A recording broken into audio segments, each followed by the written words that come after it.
parmi les formulations qui existent et qui sont coraniques, Allah il se présente comme étant Allah, d'accord, donc c'est le sujet, on va dire, de certaines phrases du Coran. Et après, il nous dit Rabbu al-Alamin. C'est-à-dire, qu'est-ce que Allah nous dit à propos de lui-même? Qu'est-ce que nous dit le sujet ici à propos de lui? C'est qu'il est Rabbu al-Alamin. Et Rabbu al-Alamin, pour aller, on va aller un peu vite, parce que du coup, l'objet, c'est pas forcément de faire des cours d'arabe ici. Mais Rabb, si vous voulez, c'est le maître, notamment le maître éducateur. C'est-à-dire, ce maître éducateur dans le sens, allez, je vais prendre une métaphore, une métaphore, on va dire, végétale, parce que le Coran nous propose cette métaphore, nous pour la métaphore végétative, comme étant la métaphore du cheminement. Il nous propose cette métaphore, finalement, chaque être humain sur Terre, c'est-à-dire chaque cheminant, chaque être qui retourne au divin, le fruit mûr de son arbre. Et le fruit mûr de son arbre, c'est quoi? C'est d'accomplir sa fonction sur Terre. D'accomplir ce pourquoi le divin l'a existencié, c'est-à-dire l'a créé et lui a donné une existence sur Terre. Et dans cette métaphore, le maître éducateur, alors pourquoi c'est notre maître éducateur? Parce que nous lui appartenons. Il n'y a personne, je suppose, ce soir, qui a décidé de sa propre existence, qui a souvenir d'avoir décidé et d'avoir voulu de sa propre existence. On apparaît au monde sans trop rien demander, si j'ai envie de dire, si je pouvais me permettre. Et donc, il y a bien quelqu'un qui a voulu, qui a, on va dire, posé l'intention de notre existence. Et ce quelqu'un, ou cet être, c'est lui qui nous a conçus, qui nous a créés, et finalement, étant nous sa créature ou sa création, nous lui appartenons. Et ça, c'est un des sens qu'on peut traduire par maître. Et le deuxième sens le plus important, en réalité, c'est la notion d'éducation. Et l'éducation, on peut la définir de différentes manières. L'éducation, c'est donner les outils de l'autonomie responsable. C'est-à-dire, coraniquement, là je vous donne une définition coranique, et est à charge de l'éducateur, donc j'en profite pour faire plein de parenthèses, je t'ai dit que ça ne sera pas académique, est à charge de l'éducateur d'un point de vue coranique, non pas une multitude de choses. On a l'impression, quand on entend les parents, quand ils nous parlent de la question de l'éducation, que c'est une montagne à soulever. Non, en fait, est à charge du parent éducateur, ou de tout éducateur, qu'il soit parent ou pas, de créer les conditions favorables à l'éclosion du germe, qui est l'enfant, qui sommes nous tous, quoi, lui permettre de monter en tige, en ramification et en fruit. Et en réalité, c'est ça qui est à la responsabilité de l'éducateur. Donc c'est comment je peux créer les conditions favorables afin que cette graine devienne un fruit. Voilà. Et coraniquement aussi, on a deux aspects. Il y a créer un cocon empreint d'amour, rempli, rayonnant, débordant d'amour, et un cocon assez sécurisant pour que l'enfant puisse effectivement, je dirais, avoir confiance en lui et se déployer. Donc le Rabb, c'est ça, c'est ce maître et en même temps éducateur. Et donc Allah il se présente comme étant le maître éducateur de quoi? De Al-Alamin. Et là, bon, si on prend les traductions un petit peu classiques, il y en a qui ont dit c'est les mondes, il y en a ils ont dit c'est les univers, il y en a ils ont dit c'est les humains et les djinns. Vous savez, ces êtres qui sont conçus de feu, contrairement aux humains. Et là, je me permettrai de faire un petit peu d'arabe coranique, parce que c'est très important. C'est que le terme alam, d'un point de vue linguistique, c'est ce qu'on appelle un nom d'outil. Bon, déjà, al-alamin, c'est les instruments de. Et dans cette racine-là, on a l'idée de manifestation.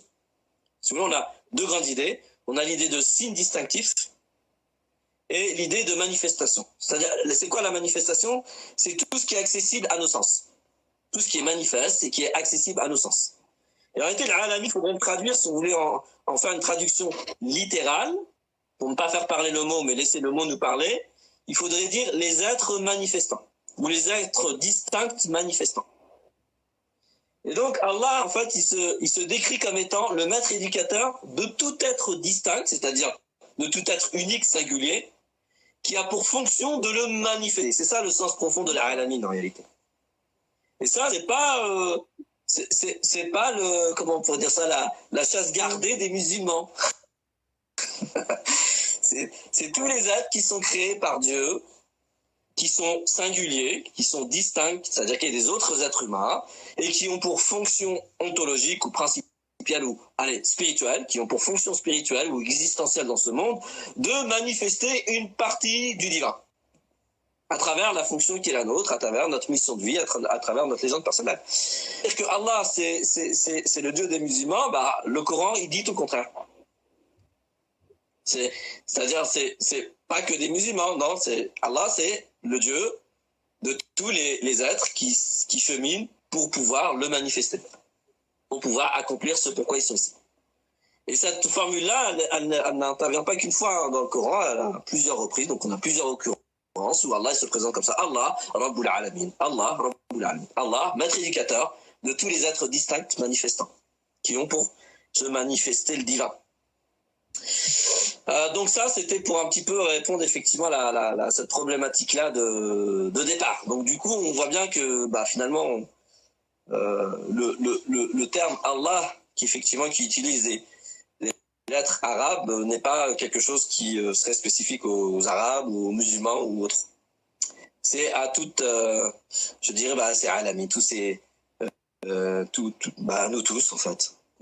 Qu'on se dise musulman ou non, prétendent être musulmans ou non, peu importe. Et même ceux qui prétendent l'athéisme. Hein. C'est important de le rappeler. Même ceux qui c'est-à-dire, formulent l'athéisme, c'est-à-dire même les personnes qui sont arrivées à ce degré de réflexion quant à la question de est-ce qu'il y a quelque chose au-delà de la matière. En réalité, c'est ça. Là, quand on formule quelque chose, notamment cette formulation de l'athéisme, c'est qu'on essaye de répondre à est-ce qu'il y a quelque chose au-delà de la matière, c'est-à-dire au mystère qui est de l'au-delà. On pourrait le dire comme ça, au mystère de l'au-delà. Donc ça, c'est une des manières avec lesquelles Allah il se définit. Pas que, ça c'était pour introduire. Et quand on regarde maintenant dans le Coran, Allah il se définit de deux manières différentes. Parce qu'en réalité, Allah, si vous voulez, c'est un nom qui utilise des lettres de la langue arabe, mais qui n'a pas de sens intrinsèque. Donc moi, j'ai l'habitude de dire que Allah, c'est le nom propre mystérieux des sens. C'est un nom propre, et dont le sens accessible ou intelligible est mystérieux. Donc, dont le sens est inaccessible. Par contre, on peut accéder à une forme de sens à l'intermédiaire d'autres éléments qui vont être des éléments que Allah utilise lui-même dans le Coran pour se définir en tant que Allah. J'espère que c'est pas très... C'est moi, j'ai tendance à dire des phrases arabes. Je n'ai pas suivi, je suis partie là.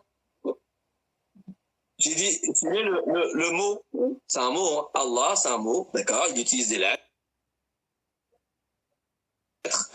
Donc, normalement, il est censé avoir un sens intrinsèque. Comme,